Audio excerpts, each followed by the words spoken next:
Hi, നിങ്ങളുടെ നാട്ടിൽ ഇടത്തരം തുണിക്കടകളൊക്കെ ഉണ്ടല്ലോ. ആ തുണിക്കടയിൽ പോയിട്ട് ഒരു 2000 രൂപയുടെ സാധനം അവസാനമായിട്ട് മേടിച്ചത് എന്നാണ്? ഇത് ഞാൻ ക്ലാസ്സിൽ ചോദിച്ചുകൊണ്ടിരിക്കുന്ന ചോദ്യങ്ങളൊന്നാണ്. ഉത്തരം പലരും പറയുന്നത് അയ്യോ വർഷങ്ങളായെന്നാണ്. കാരണം ഇപ്പോൾ സ്ഥിരം മേടിച്ചുകൊണ്ടിരിക്കുന്നത് ട്രെൻഡ്സിൽ നിന്നും സ്റ്റുഡിയോയിൽ നിന്നൊക്കെയാണ്. സത്യത്തിൽ ഇടത്തരക്കാരായ നമ്മുടെ നാട്ടിലെ ആൾക്കാരെ നമ്മളൊന്ന് സപ്പോർട്ട് ചെയ്യേണ്ടതില്ലേ? ഞങ്ങളുടെ ഓണം പർച്ചേസിനായിട്ടൊരു ഇടത്തരം കടയിലാണ് വന്നിരിക്കുന്നത്. ഇതൊരു പ്രൊമോഷണൽ വീഡിയോ ഒന്നും അല്ല കേട്ടോ.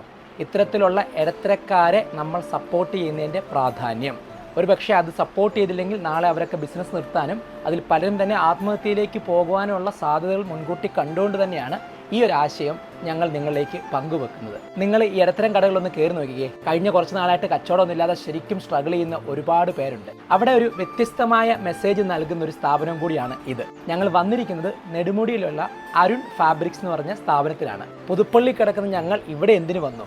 എൻ്റെ ഇപ്പോഴത്തെ വീഡിയോ ഒക്കെ മനോഹരമായി നിങ്ങളിലേക്ക് എത്തിച്ചുകൊണ്ടിരിക്കുന്ന ഒരു വ്യക്തിയുണ്ട്, അറിയാമല്ലോ, വിഘ്നേഷ് നാഥ്. വിഘ്നേഷ് നാഥിൻ്റെ അച്ഛൻ അമർനാഥിൻ്റെ സ്ഥാപനമാണിത്. 56 വർഷമായിട്ട് നടത്തപ്പെടുന്ന സ്ഥാപനമാണ്. എല്ലാ വർഷവും മെച്ചപ്പെട്ട രീതിയിൽ ബിസിനസ് ചെയ്യാൻ ഇവർക്ക് സാധിക്കുന്നതിൻ്റെ പ്രധാന കാരണം സാധാരണക്കാരായ നാട്ടുകാർ ഇവിടെ കൃത്യമായി പർച്ചേസ് ചെയ്യുന്നു എന്നുള്ളതുകൊണ്ട് തന്നെയാണ്.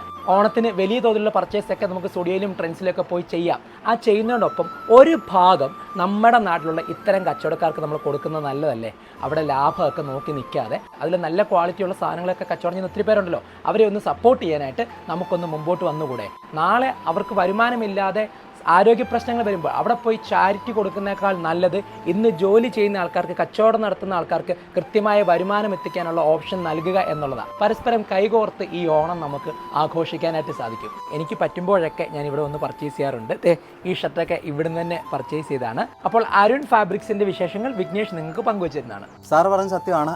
ഇടത്തരം ഒരുപാട് തുണിക്കടകൾ ഞങ്ങളുടെ അറിവിൽ തന്നെ ഒരുപാട് പേര് പൂട്ടി പോയിട്ടുണ്ട് ഇതിനോടകം. ഇത് ചേച്ചിയുടെ ഹസ്ബൻഡിന്റെ കടയായിരുന്നു. ചിറ്റപ്പൻ 50 വർഷമായിട്ട് നടത്തിക്കൊണ്ട കടയാണ്. 6 വർഷമായ അച്ഛൻ ഏറ്റെടുത്തിട്ട് പുതുക്കി പണിതപ്പോഴും ഇത് 2 നിലയാക്കിയിട്ട് പണ്ടൊരു കൊച്ചു കടയായിരുന്നു. അപ്പോഴെല്ലാം നമുക്കിത് ബിസിനസ് വളരാൻ കാരണം ഇവിടുത്തെ സാധാരണക്കാരുടെ ഒരു സപ്പോർട്ടാണ്. ഇവിടുന്ന് 6 കിലോമീറ്റർ ഉള്ളൂ ആലപ്പുഴ എന്ന് പറയുന്നത്. അപ്പോൾ 18 കിലോമീറ്റർ ഉള്ളൂ ചങ്ങനാശ്ശേരി. അവിടെ ഒരുപാട് വലിയ സ്ഥാപനങ്ങളും ഒക്കെ ഉള്ള ഒരു സ്ഥലങ്ങളാണ് രണ്ടും. അപ്പോൾ ആലപ്പുഴ പോയി സിനിമ കണ്ടു, ഫാമിലി ആയിട്ട് അവിടെ സ്ഥാപനങ്ങളിലൊക്കെ കയറി സാധനം എടുത്ത് തിരിച്ചു വരുന്ന വഴി ഇവിടെയും കൂടെ കയറി ഫാമിലീസിനുള്ള ഒരു ചെറിയ സാധനങ്ങളൊക്കെ അവിടുന്ന് പർച്ചേസ് ചെയ്യുമായിരിക്കും. പക്ഷേ ഒരു ഫാമിലി ഒരു ബൾക്കായിട്ട് ഗിഫ്റ്റ് കൊടുക്കാനും ഫാമിലിയിലുള്ള അച്ഛനമ്മ അങ്ങനെ ഗിഫ്റ്റ് കൊടുക്കാനായിട്ടും പിന്നെ നമ്മുടെ ചടങ്ങുകളൊക്കെ ഉണ്ടല്ലോ വീട്ടിൽ ഓരോ ചടങ്ങുകൾക്കായിട്ടും ഒക്കെ തുണിയൊക്കെ എടുക്കാനായിട്ട് ബൾക്ക് പർച്ചേസ് ചെയ്യാനായിട്ട് അവരിവിടെ വരും. അപ്പോൾ അവരുടെ ഒരു ലാഭം എന്നാന്ന് വെച്ചാൽ ഒരു ഷർട്ട്, ബ്രാൻഡഡ് ആയിട്ടുള്ള ഷർട്ട് അല്ലെങ്കിൽ സാരി അതൊക്കെ എടുക്കാവുന്ന ലാഭമായിരിക്കും അവിടെ ചെല്ലുമ്പോൾ.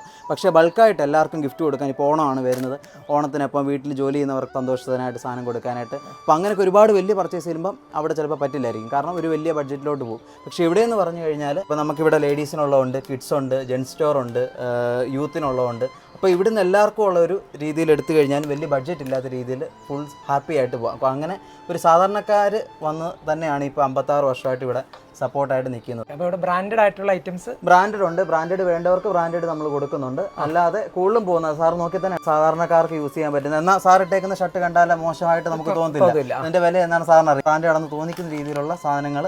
അതുകൊണ്ടാണ് യൂത്തും എല്ലാം നമ്മൾ വരുന്നത്. അപ്പോൾ നമ്മുടെ അടുത്തുള്ള സ്കൂളുകളിലൊക്കെ ഓണാഘോഷം വരുന്നുണ്ട്. അപ്പോൾ അവരെല്ലാം ബൾക്കായിട്ട് അവർക്ക് തുണി തയ്ക്കാനുള്ള തുണി എല്ലാം കാര്യങ്ങളും ഇവിടുന്ന് എടുക്കുന്നുണ്ട്. കാരണം അവർക്ക് നല്ലൊരു വിലയുള്ളതാണെന്ന് തോന്നുകയും ചെയ്യും, എന്നാൽ അവരുടെ ബഡ്ജറ്റിനൊത്തുള്ള കാര്യങ്ങൾ കിട്ടുകയും ചെയ്യും. അങ്ങനെ ഇവിടെ മാത്രമല്ല എല്ലാ സാധാരണ കടകളിലും അങ്ങനെയൊക്കെയാണെന്നാണ് എൻ്റെ വിശ്വാസം. അപ്പം അതുപോലുള്ള സാധാരണക്കാരെയും നിങ്ങളുടെ നാട്ടിലെ ചേർത്ത് പിടിക്കണമെന്നാണ് എൻ്റെ ഒരു അഭ്യർത്ഥന.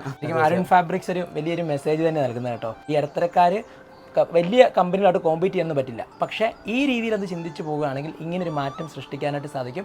അവർക്കും ബിസിനസ് നല്ല രീതിയിൽ മുമ്പോട്ട് കൊണ്ടുപോകാനായിട്ടും സാധിക്കും.